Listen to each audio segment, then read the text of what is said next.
You're watching Inside Utah Politics. Time now to break down the legislative session through the eyes of the next generation. This week we have State Representative Stephanie Pitcher and State Senator Derek Kitchen, both millennials, for our panel discussion. Great to have the two of you with us. Thanks so much for being here. Thanks for having us. Really wanted to bring you guys in as the next generation of leadership at the state and kind of get a feel for what you guys are thinking now and moving forward, representing the millennial generation. Let's start off with both of your first session now in the books. What are your thoughts? What do you make of the session now that you can actually kind of take a breath and look back? Representative, let's start with you. Yeah, well, I was pleasantly surprised with my experience. I thought that, I guess I was expecting it to be a little more partisan maybe, but I felt very welcomed. I felt a lot of collegiality amongst my colleagues, and I felt like our ideas, whatever side of the aisle we were on, were really taken for the merits, and it wasn't really as partisan as I thought, so I enjoyed it. Senator. I had a very similar experience. You know, I'm in the Senate, which is a completely different body than the House of Representatives. And among the 29 of us, I got along so well with the supermajority on the Republican side. I felt very welcomed, and I learned a great deal. I was blown away, man, by how quickly the session flew by. I mean, 45 days, it just... Yeah. You kind of look back and wonder, where did it all go, right? Yeah. It definitely flies by. You guys are both part of the Democratic Party, which puts you in a minority in both chambers to begin with. So that's an important element for you to be able to work with the other side of the aisle. So talk about that element. What type of strategy do you have going in, knowing you have to get Republican support for anything you need to do?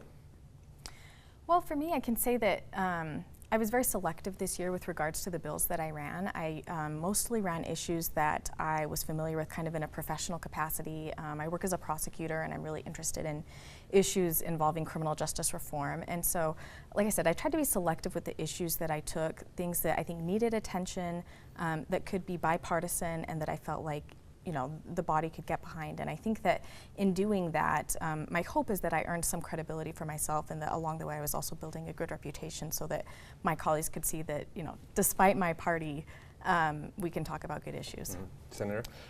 So the good representative and I are both brand new, and so it's all about building credibility, and in politics, everything boils down to relationships. And so I spent a lot of time just getting to know my peers, finding out what issues they care about, and figuring out where we have common ground. What things might we be able to work on together in the future. And so I feel like I had a very successful session just from the relationship building standpoint. Yeah, important to note, as opposed to the national level, in the state of Utah, the vast majority of bills do go through with bipartisan support. Yep. Talk about the millennial generation and what's important to millennials as far as legislation. Senator, we'll start with you on this one. Yeah, I appreciate the question. Utah's the fastest growing state in the country. We also happen to have the youngest population. The average age is around 29 or 30 years old. And so, things that matter to young people should matter to the legislature. I would say that growth is sort of a theme that seems to come up in every policy dialogue that I'm having. And issues sort of related to growth, whether that's funding for schools, air quality, transportation, good infrastructure, that all sort of feeds into this larger narrative. And I think that as young people who are going to be here for a number of years, we've got to start thinking long term. And I would say that growth and long-term visioning is really important. I would also argue that issues of representation are really important to millennials. We passed the Better Boundaries Initiative last year. The legislature hasn't touched that yet. We haven't modified it, which is a good thing. Yet being the key word, probably. I'm hearing rumblings, but it's to be determined. But I think that getting as the demographics begin to shift in our state, as you see Silicon Slopes growing and other corners of the state, we've got to make sure that our representation actually matches the demographics of this state, and it currently doesn't. Representative, we're sitting here watching the cost of living skyrocket here in the state of Utah, especially in housing. Yeah. What's on the mind of millennials when it comes to being able to afford to live here? Yeah, I mean, I think affordable housing is huge. There were some issues that were considered this year at the legislature, ultimately didn't get funded, but I do think that's a crucial issue moving forward. And one other thing I'll add, I think that Senator Kitchen is spot on that it really is a matter of growth.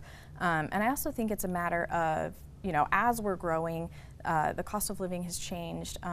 Most families can't support or can't live on just a single income anymore. Most families are dual income, and so we're talking about issues such as affordable childcare, making work for families, and so that would mean, I think paid parental leave, accommodations for breastfeeding mothers, things like that, so that both parents are able to work if they want to and that they can support their family. Yeah, that's certainly a changing dynamic in our lifestyle here in this state, no doubt about that.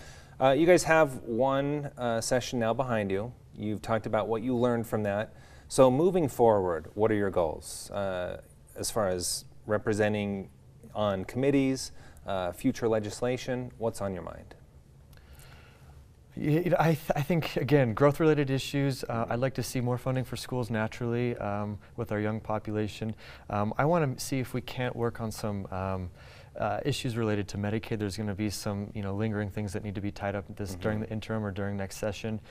There's a number of things that I think impact the community at large. Air quality was huge this year. As Representative Pitcher mentioned, the Affordable Housing Bill did not get funded. That was going to be $20 million in the Affordable Housing Fund, Olene Walker Affordable Housing Trust Fund.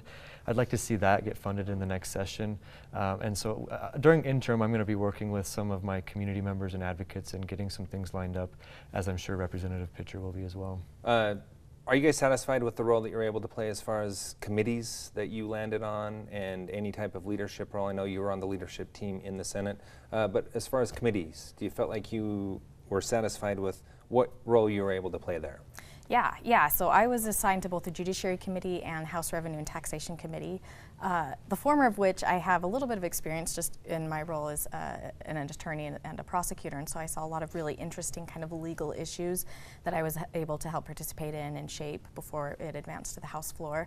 And then Rev and Tax, of course, was a very interesting committee this year because we had that big tax bill come through, HB 441, which ultimately was stalled in the House, but there will be conversations over the interim and potentially a special session, and so I think it's a good place for me to be and kind of bring that perspective as we continue to talk about tax reform. Yeah, that's a conversation that will continue to move forward throughout the summer and maybe in a special session, as you mentioned.